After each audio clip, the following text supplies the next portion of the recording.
신구약 성경을 주제별로 분석해 보면 아주 흥미로운 결과가 나옵니다.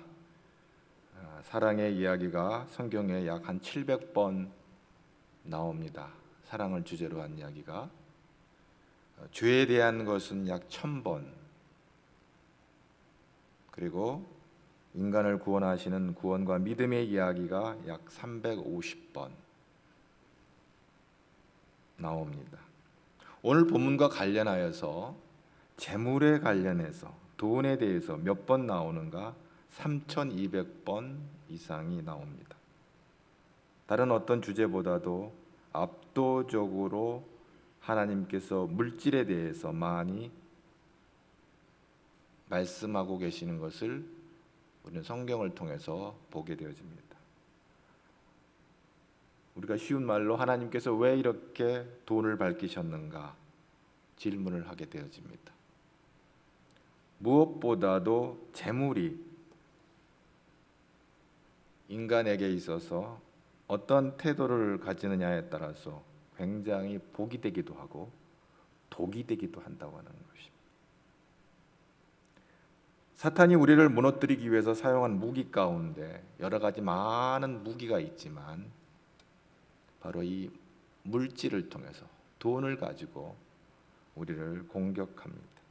오늘 24절 말씀 우리 다 같이 한 목소리로 또 한번 마태복음 6장 24절 읽어보겠습니다. 한 사람이 두 주인을 섬기지 못할 것이니 혹 이를 미워하고 저를 사랑하거나 혹 이를 중히 저를 경히 여기며 너희가 하나님과 재물을 겸하여 섬기지 못하느니라. 재물이 하나님 반열에 서 있는 것을 봅니다. 거의 하나님과 같이 맞짱을 뜨고 있어요. 실제로 우리 생활을 보면 우리의 삶의 우선순위가 재물이 하나님보다 앞서가는 것을 보게 됩니다. 더욱이 믿음이 없는 사람들에게는 두말할 것도 없고요. 그렇습니다. 누가복음 18장에 보면 어떤 부자 관리가 예수님께 찾아와서 그런 질문을 합니다. 예수님, 내가 어떻게 해야 영생을 얻을 수 있습니까?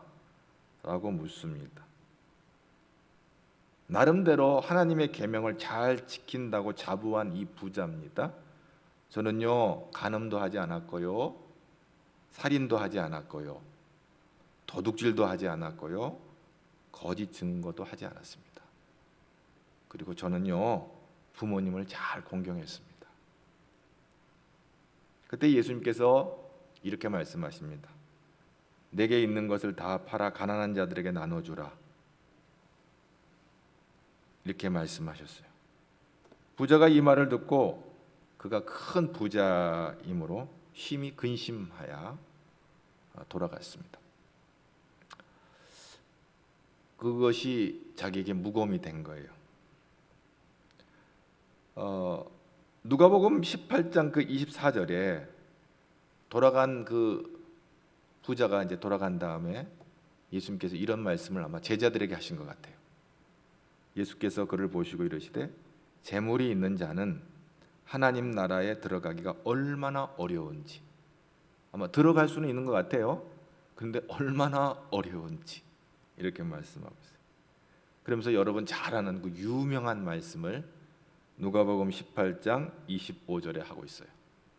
낙타가 바늘귀로 들어가는 것이 부자가 하나님의 나라에 들어가는 것보다 쉬우니라 이렇게 말씀을 합니다. 자, 이 부자에 대한 이야기는 마태복음 19장에도 등장합니다. 그렇다면 부자들은 구원을 못 받습니까? 라는 질문을 제자들이 갖게 되는 거예요. 예수님께서 마태복음 19장 26절에서는 예수께서 그들을 보시며 이르시되 사람으로는 할 수 없으나 하나님으로서는 다 하실 수 있느니라. 낙타가 바늘귀로 들어가는 것 이상으로 부자가 하나님 나라 들어가는 것이 어렵다면 그러면 부자들은 구원 못 받네요. 부자들은 어떡하나 의문을 가질 수 있는데 사람으로는 할 수 없으나 하나님으로서는 다 하실 수 있느니라. 아멘. 그렇습니다.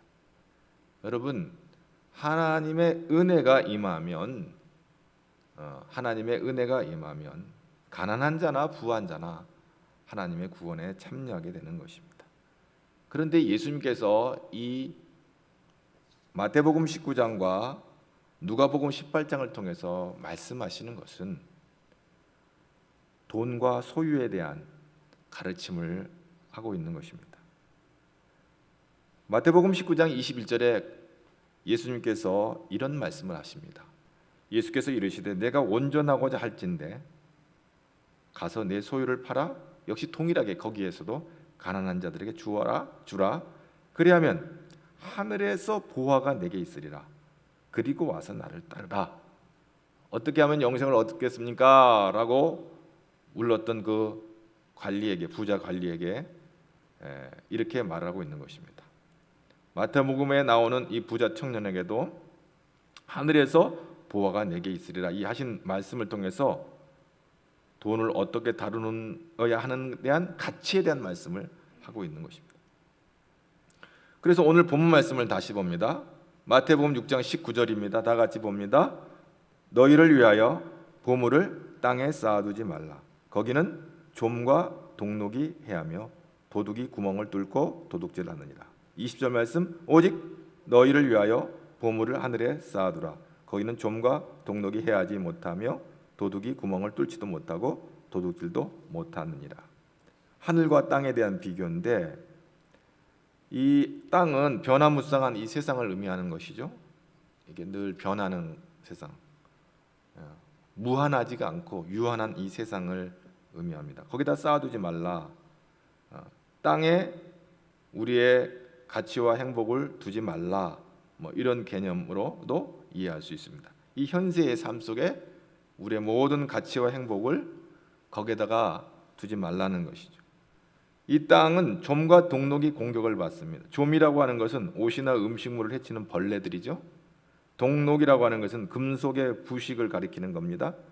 하나님의 영원한 가치와 반대되는 일시적인 재물이나 명예나 보물 등이 이것들은 잠깐 지나면 소멸되어지고 잠식되어지고 파괴되어지고 썩어지고 사라져버리는 유한한 것들이다. 우리의 모든 가치와 행복을 이 유한한 땅에다가 두지 말라는 것이죠. 이사야 51장 8절에 보면 옷같이 좀이 그들을 먹을 것이며 양털같이 좀벌레가 그들을 먹을 것이니 그러나 나의 공의는 영원히 있겠고 나의 구원은 세세에 미치리로다. 구원과 의를 비교하여서 좀이 옷을 의복을 이게 갉아먹는 것, 양털을 갉아먹는 이 좀벌레와 비교를 합니다. 그런 것들은 유한하다, 썩어지는 것이고 낡아지는 것이고 사라져가지는 것이고 소멸되어지는 것이다. 그러나 나의 공의는 영원한 거다. 나의 의는 영원한 거다. 이렇게 말씀하고 있습니다. 그래서 이제 신약 성경의 야고보서에 야고보가 그렇게 말을 합니다. 부자들에게 하는 말이죠. 들으라 부자들아, 너에게 임할 고생으로 말미암아 울고 통곡하라. 마지막 때가 온다는 거예요. 심판의 때가. 너희의 재물은 썩었고 너희의 옷은 좀 먹었으며 너희의 금과 은은 녹이 슬었으니 이 녹이 너희에게 증거가 되며 불같이 너희 살을 먹으리라. 너희가 말세에 재물을 쌓았도다. 너희가 땅에서 사치하고 방종하며 살육의 날에 너희의 마음을 살찌게 하였도다. 살육의 날은 바로 심판의 날이 예고되어 있음을 보게 되어지는 것입니다. 이 도적이라고 하는 것은 뭐예요? 당시 팔레스틴은 흙담으로 집을 지었기 때문에 구멍을 뚫고 귀중품을 훔쳐가는 것이죠.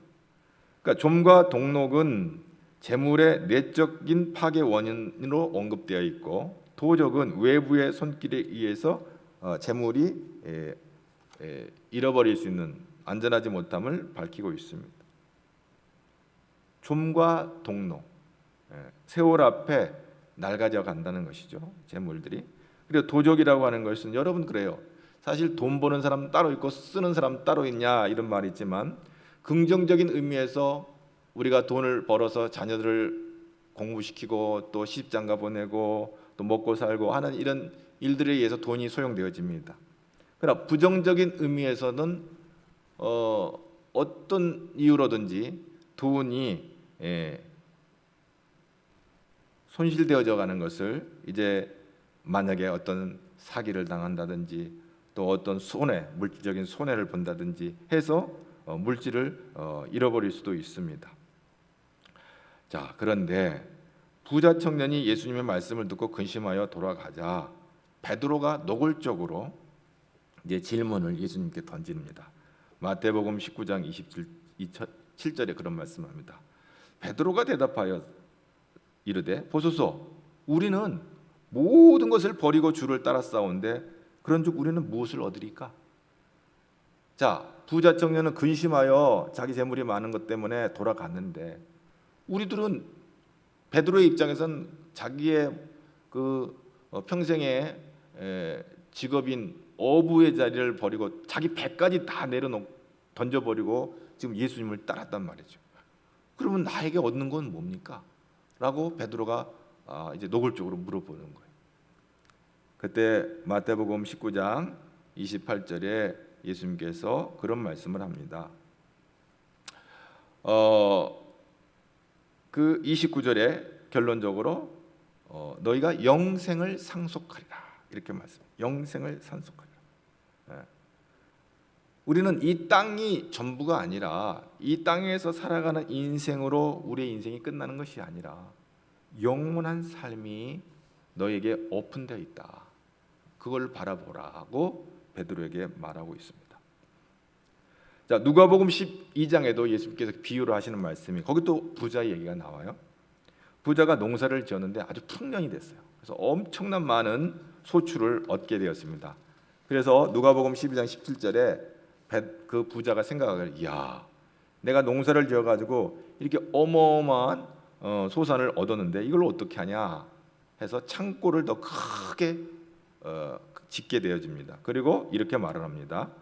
누가복음 12장 18절에 내 모든 곡식과 물건을 거기 쌓아두리니 또 내가 내 영혼에게 이르되 영혼아 여러 해 쓸 물건을 많이 쌓아두었으니 평안히 쉬고 먹고 마시고 즐거워하자 하리라 하되 자기가 얻은 그 풍성한 물질을 곳간에다가 창고를 넓혀가지고 거기다 쌓아놓은 거예요.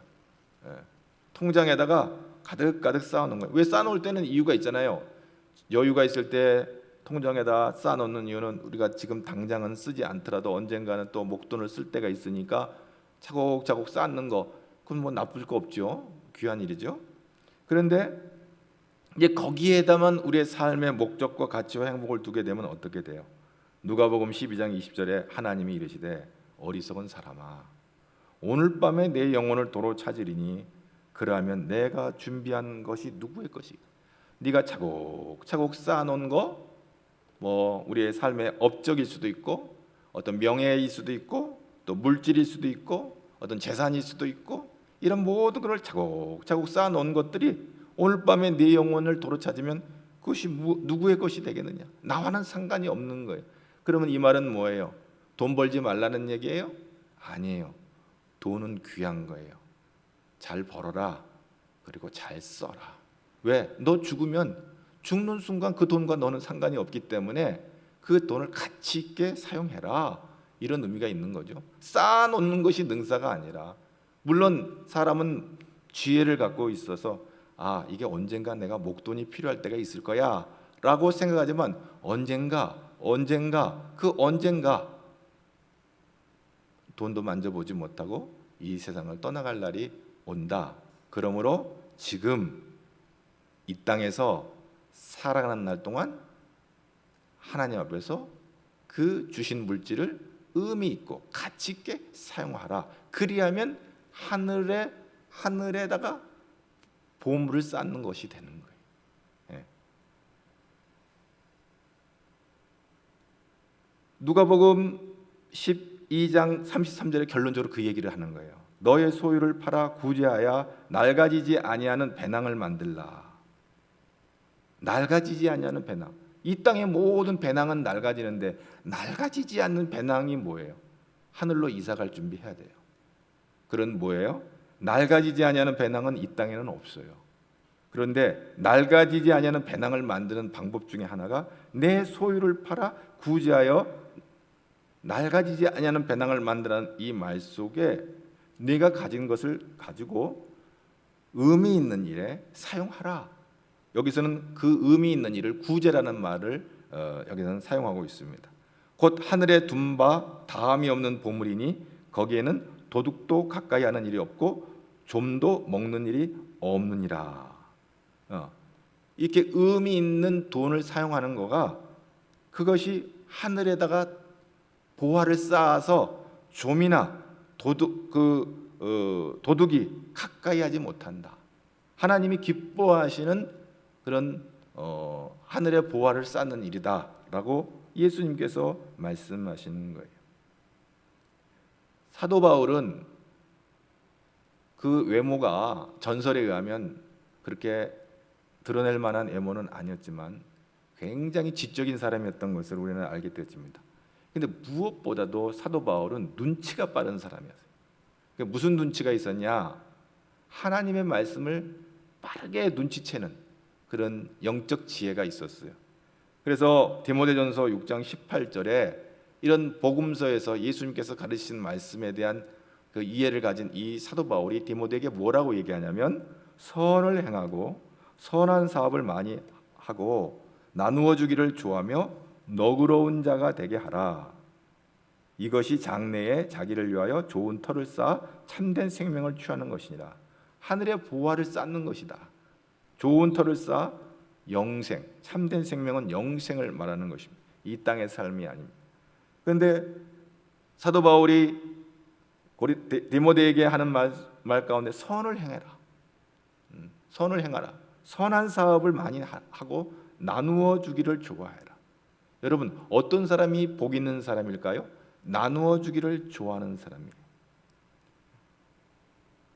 그리고 너그러운 자가 되라. 여러분, 오늘 교회 직분을 맡았을 때 여러분이 직장에서나 또 여러분의 또 교회 안에서의 삶을 살 때 너그러운 자가 되기를 바랍니다. 너그러운 자. 이 사람이 복 있는 사람이다. 복 있는 사람. 그 직분은 주님의 일을 하기 위해서, 하나님이 선하신 일을 하기 위해서 주어지는 일이에요. 그러니까 나누어 주기를 좋아하며 너그러운 자가 되라. 그러면 복 있는 사람이라면 하나님 이 반대는 어느 인색한 자가 돼요. 그러므로 우리가 하나님의 앞에서 주신 직분을 가지고 하나님의 영광을 위해서 그 직분을 잘 감당해서 하늘의 보화를 쌓는 저와 여러분이 되기를 축복합니다.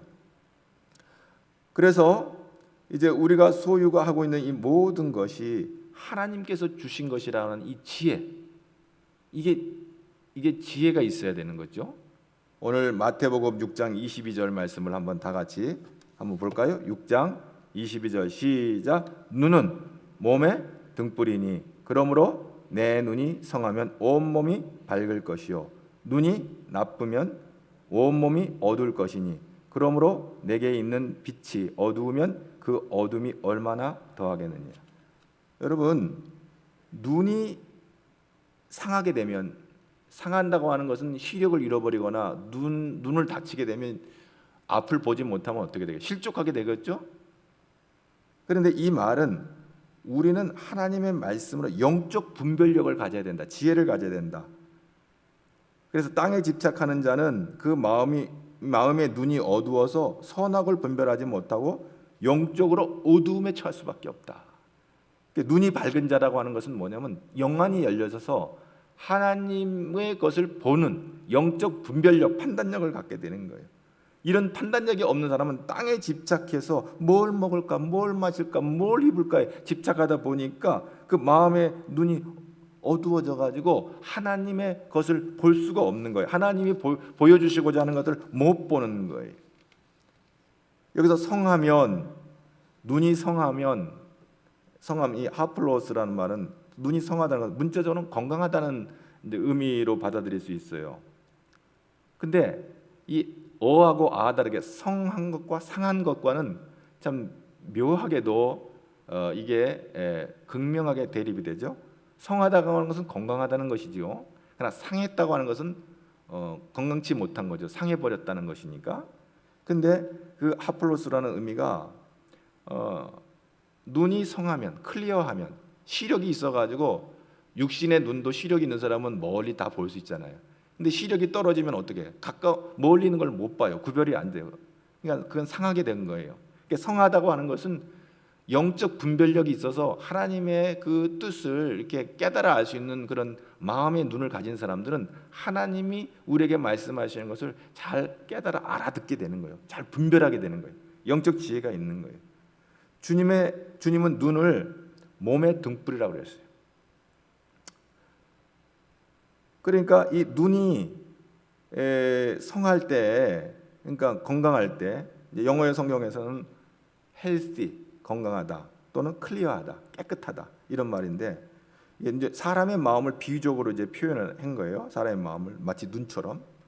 등불은 온 집을 환하게 밝히는 것과 같이 등이 어둡거나 꺼지게 되면 그 집이 암흑천지가 되잖아요.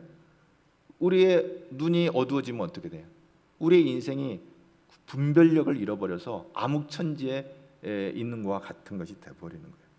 그래서 하나님의 말씀을 잘 볼 수 있는 눈을 가져야 돼요. 잠언서 7장 2절에 보면 뭐라고 말씀하냐면, 내 명령을 지켜서 살면 내 법을 내 눈동자처럼 지키라. 자, 여기서 내 법이라고 하는 것은 뭐예요? 내 명령과 내 법은 하나님의 말씀이에요. 내 눈동자처럼 지키라, 그렇게 말했어요. 내 눈동자처럼 지키라고 하는 말은 뭘까? 유진 피터슨 목사님의 그 도움을 받으면 내 가르침은 하나님의 말씀이죠. 내 가르침은 내 시력만큼 귀하다. 그러니까 시력이 떨어져 버리면 못 보는 거예요, 말씀을. 그러니까 시력이 있어야 하나님의 말씀을 보는 것처럼 시력이 있다고 하는 건 귀한 거예요. 그러니까 내 시력만큼 귀하다. 내 가르침은 내 시력만큼 귀하다. 이렇게 의역을 했어요. 이해하기가 쉽죠? 그렇습니다. 사람이 눈이 어두워지면 하나님의 말씀을 보고 싶어도 못 봐요. 시력이 있어야 눈을 보는 거잖아요. 그러므로 시력이 있다고 하는 것은 복된 일이란 말이죠. 그래야 하나님 말씀을 분별할 수 있고 읽을 수 있기 때문에, 또 깨달을 수 있기 때문에 그렇습니다. 하나님의 말씀을 사랑하는 눈을 지닌 성도는 지혜롭게 됩니다. 그래서 디모데후서 3장 16절에 하나님의 말씀은 하나님의 감동으로 된 것으로 교훈과 책망과 바르게 함과 의로 교육하기에 유익하다. 그런 분별력과 지혜가 있는 거예요. 그래서 결론은 디모데후서 3장 17절에 이는 하나님의 사람으로 온전하게 하며 모든 선한 일을 행할 능력을 갖추게 하려 함이라. 이런 말씀을 사랑하는 눈이 있게 될 때 선을 행할 능력을 갖추게 된다고 하는 것입니다. 무엇이 하나님이 기뻐하시는 일인지, 무엇이 선한 일인지를 분별할 수 있는 능력이 하나님의 말씀을 통해서 우리에게 주어지는 것입니다. 그래서 구원의 비밀을 깨닫게 되고 우리는 하나님의 의의 도구로 쓰임을 받게 되는 것입니다. 믿음의 선진들의 다 공통점이 하나님의 말씀을 영안이 열려서 잘 깨닫고 분별하는 그런 능력이 있는 사람들인 것을 보게 되어집니다. 그 다음 선한 마음의 눈이 필요합니다. 잠언 22장 9절에 보면 선한 눈을 가진 자는 복을 받으리니, 선한 눈을 가진 자가 복이 있다고 그랬어요.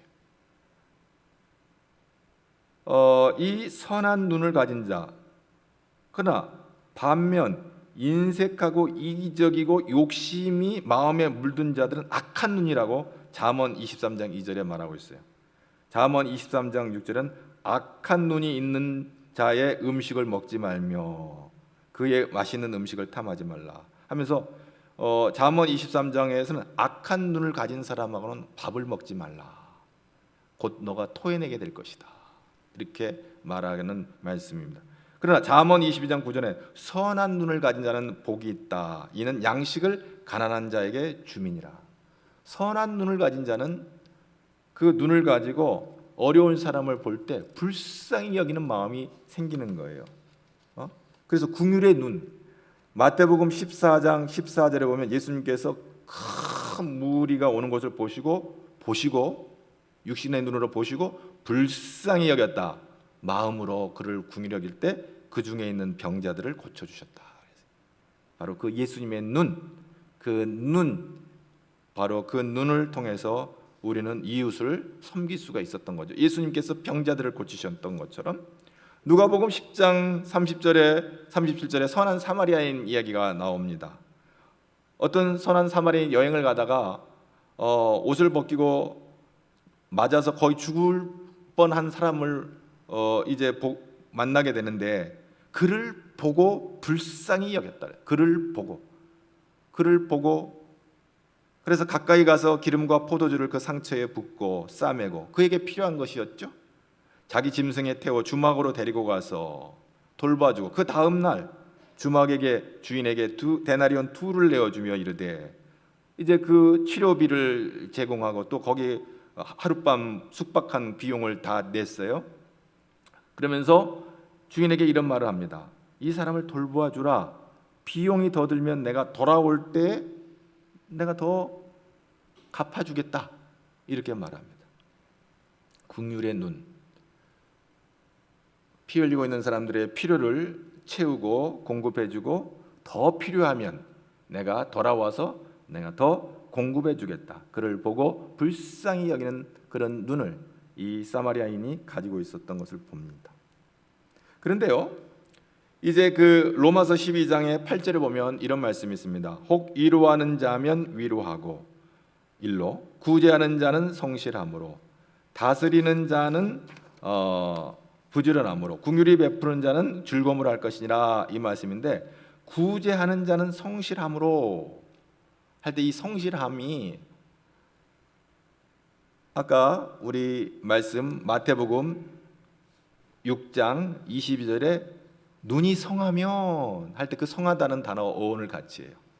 눈이 성한다는 이 하포로스라는 말, 눈이 클리어하면, 좋으면, 퍼펙트하면, 헬시하면 이렇게 영어 성경에는 번역이 되어 있는데 또 로마서 12장 8절에서 이 헬라어가 어떻게 번역되면 성실함으로 번역이 돼요. 구제하는 자는 성실함으로, 누군가 필요로 하는 자, 궁핍한 자를 돌볼 때 성실함으로 하폴로테스, 성실, 이런 말을 쓰고 있어요. 그리고 고린도후서 11장 3절에 보면 또 다른 용례로 쓰는데 뱀이 그 관계로 하와를 미혹한 것 같이 너희 마음이 그리스도를 향하는 진실함과 깨끗함에서 떠나 부패할까 두려워하노라. 여러분, 아담과 하와가 하나님 말씀에 불순종하여 하나님을 대적하고 불순종해서 에덴 동산에서 쫓겨났잖아요. 그런데 사도 바울이 고린도후서 11장 3절에 그 이야기를 꺼집어내서 뱀이 그 관계로 하와를 미혹한 것 같이 너희 마음이 그리스도를 향하는 진실함, 이게 하폴로테스 이 단어를 또 쓰고 있습니다. 진실함. 그러니까 오늘 이 말씀에 온몸이 밝을 것이라는 이 말은 바른 판단력을 가지는데 선한 삶을 살 수 있게 하는 것이 뭐냐? 성실함과 진실함. 이 영적 판단력에 있어서 성실함과 진실함으로 또 이렇게 번역이 되고 있는 것을 봅니다. 왜냐하면 아담과 하와가 눈이 삐었다고 그러죠. 우리가 속된 말로 하나님께서 보라는 것을 보고 먹으라는 것을 먹어야 되는데 하나님을 대적했단 말이에요. 불순종함으로. 그리스도를 향하는 그 진실함, 그것이 하나님을 향한 진실함을 결여돼 버린 거예요. 분별력을 잃어버린 거예요. 진실함을 잃어버린 거예요. 판단력을 잃어버린 거예요. 성실함을 잃어버린 거예요. 성실한 사람은 뭐예요?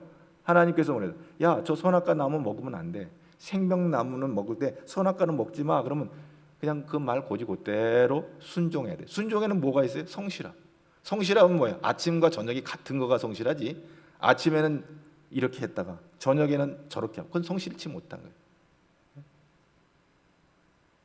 성실치 못한 거예요. 하나님의 말씀에 순종할 때는 이런 성실함이 필요해요. 곧이곧대로 믿는 거. 내가 20살 때 예수 믿을 때 그 믿음을 80살이 돼서도 그대로 유지하는 것이 성실함이에요. 그게 진실함이에요. 그게 하폴로테스예요. 그게 성한 거예요. 건강한 거예요.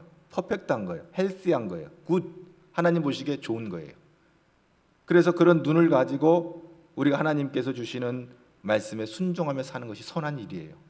여기선 구제라는 말을 사용해 가지고 그렇게 했지만 가장 이 땅에 선한 일은 예수 믿고 구원받는 일이에요. 우리가 물질적으로 도움을 받아서 먹고 사는 문제가 해결되는 것은 구제라고 말하지만, 우리의 육신이 구원받는 것은 구제지만 우리의 영혼이 구원받는 것은 구원이에요. 할렐루야. 바로 이 하나님의 말씀을 잘 분별해서 하나님의 선한 일을 우리가 감당을 하게 되는 것입니다. 자, 그러므로 하나님께서 우리에게 주신 이 귀한 보물을, 하나님 주신 달란트와 우리의 재능과 우리의 능력을 하늘의 보화를 쌓음으로, 선한 일에 부함으로 하나님께 영광 돌리는 저와 여러분 되기를 주님의 이름으로 축복합니다.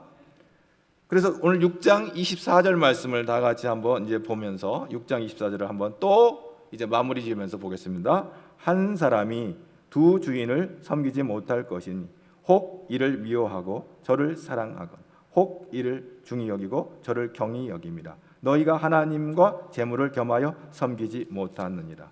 여기 보물로 시작했다가 24절에 재물로 이제 이렇게 나와요. 또 19장에는 보화라고도 이렇게 하고. 근데 이 재물이 뭐냐? 이 재물은 마모나는 원형이 맘모나스인데 히브리어는 믿다, 신뢰한다는 뜻을 가진 아멘. 여러분, 우리가 기도할 때 아멘, 그건 신뢰한다는 거, 믿는다는 거예요. 그게 아멘이에요. 이게 아람어인데 이제 히브리어 발음으로 아멘을 이렇게 이제 같은 믿는다, 신뢰한다. 원래 이제 그렇게 쓰여지고 있어요. 아람어는 예수님 당시 쓰던 그 원주민 토속 언어예요. 그 당시 그 사람들이 썼던 언어인데, 히브리어는 고대 구약의 이스라엘 사람들이 쓰던 언어인데, 이 아람어가 그들의 주 언어였어요. 아멘이 히브리어로 믿다, 신뢰하다 이런 뜻이에요. 그게 맘모나스. 근데 마모나가 왜 재물이 됐나? 그러면 믿다, 신뢰하다는 뜻을 가지고 있는 이 마모나가 왜 재물이 됐나? 고대로부터 사람들이 신뢰하고 의지하며 추구하는 것을 재물로 여겼어요. 돈밖에 믿을 게 없어. 재물밖에 믿을 게 없어. 그래서 그걸 마모나라고 부르는 거예요. 그러니까 요즘 시대 젊은 자본주의 시대의 사람들이 믿을 건 돈밖에 없어. 마모나밖에 없어. 그래서 영어가 거기서 나왔어요. 맘몬이라는 단어가 거기서 나온 거예요. 물질이라고 하는 이 재물을 의미하는 맘몬이 거기서 나온 단어예요. 그러니까 오늘 본문에서는 바로 재물을 의인화시켜서 섬김의 대상으로 삼아 재물이 사람들의 주인이 될 수 있다라고 보는 거죠. 하나님보다 재물을 섬기게 되면 재물이 주인이 되고 우리는 재물의 노예가 되고 재물의 종이 되는 것이죠. 그런데 오늘 하나님 말씀은, 오늘 예수님께서 하신 말씀은 뭐야? 이 재물과 하나님을 겸하여 섬길 수가 없다. 마모나가 주님이 되는 거예요. 근데 오늘 예수님께서는 그걸 구별하시는 거예요. 그 마모나가 주인이 될 수가 없다. 신뢰할 수 있는 것이 아니다. 근데 일반 우리 인간들의 삶 속에서는 믿을 건 재물밖에 없어요. 그러니까 여러분 차곡차곡 통장에다 돈 쌓아놓고 부동산들 펴가고 또 여러 가지 재물을 쌓아가는 것은 믿을 게 그것밖에 없어요. 가장 신뢰할 만한 거예요. 왜? 하나님은 보이지 않지만 돈은 보이잖아요. 여러분의 통장 그 잔고를 열어보면 얼마가 찍혀 있는 걸 보면 그것이 여러분의 힘이 되고 있어요. 왜? 그건 구체적으로 보이잖아요. 그러니까 하나님은 안 보이니까, 보이지 않는 하나님은 함부로 하고 보이는 재물을, 마모나를 주님으로 섬기는 거예요. 그런데 오늘 주님께서 그러면 안 된다 말씀하는 거예요. 24절 말씀 다시 한번 읽고 마무리합니다. 시작. 그러므로 내가 너에게 이르노니, 24절 시작. 한 사람이 두 주인을 섬기지 못할 것이 혹 이를 미워하고 저를 사랑하거나 혹 이를 중히 여기고 저를 경히 여기며 너희가 하나님과 재물을 겸하여 섬기지 못하는. 재물은 하나님의 도구가 되어서 하나님의 영광을 위해서 가치 있게 의미 있게 쓸 때 하나님의 하늘에다 보화를 쌓는 것입니다. 보물을 쌓는 것입니다. 그러므로 여러분이 쓸 수 있는 그 시간에 가치 있게 의미 있게 구제와 구원을 위해서 하나님 앞에 너그러운 자로, 넉넉한 자로, 인색한 자가 아니라 너그러운 자로 하나님의 직분을 감당함으로 하늘의 보화를 쌓는 저와 여러분이 되기를 주님의 이름으로 축복합니다. 여러분 누군가 이 세상을 우리가 떠나가야 될 때 아쉽다. 저 사람은 더 좀 살아야 되는데 너무너무 아쉽다 하고 눈물을 흘린다면 그 눈물의 양이 그가 하늘의 보화를 쌓는 양과 비례할 거예요. 잘 죽었어 저 사람. 아유 저렇게 살 바에는 뭘 저렇게 살 바에는 잘 죽었어. 아쉬운 게 하나 없어요. 눈물 한 방울 흘리는 사람이 없어요. 하늘의 보화를 쌓은 게 없는 거예요. 아깝다. 좀 더 살아야 되는데. 그 사람은 이 땅에 살면 정말 자기의 달란트를 의미 있게 가치 있게 씀으로 말미암아 하늘의 보화를 쌓은 사람이기 때문에 사람들의 마음도 감동을 주는 것입니다. 오늘 말씀을 마무리합니다. 오늘 하나님께서 우리의 왕 되시고 주인 되심으로 우리의 달란트와 재물이 하나님의 기뻐하신 것에 아름답게 쓰임을 받고 저와 여러분이 의의 도구가 됨으로 말미암아 잘했다 칭찬받고 예수님께서 베드로에게 약속하신 영생이 저와 여러분의 것이 되기를 주님의 이름으로 축복합니다. 잠깐 지나고 살 이 세상에 마음을 뺏기는 어리석은 자가 되지 말고 영원한 하나님 나라에 투자할 수 있는 이 땅에서, 그것도 이 땅에 사는 날 동안 의미 있고 가치 있는 물질의 종이 아니라 물질의 주인이 되는, 그리고 의의 도구가 되는 저와 여러분 되기를 주님의 이름으로 축복합니다. 하나님 감사합니다. 하나님께서 주신 달란트와 물질과 재능을 하나님의 나라와 하나님의 영광을 위해서 아름답게 쓸 수 있는 의의 도구들이 되게 하여 주옵소서. 예수님 이름으로 기도하옵나이다. 아멘.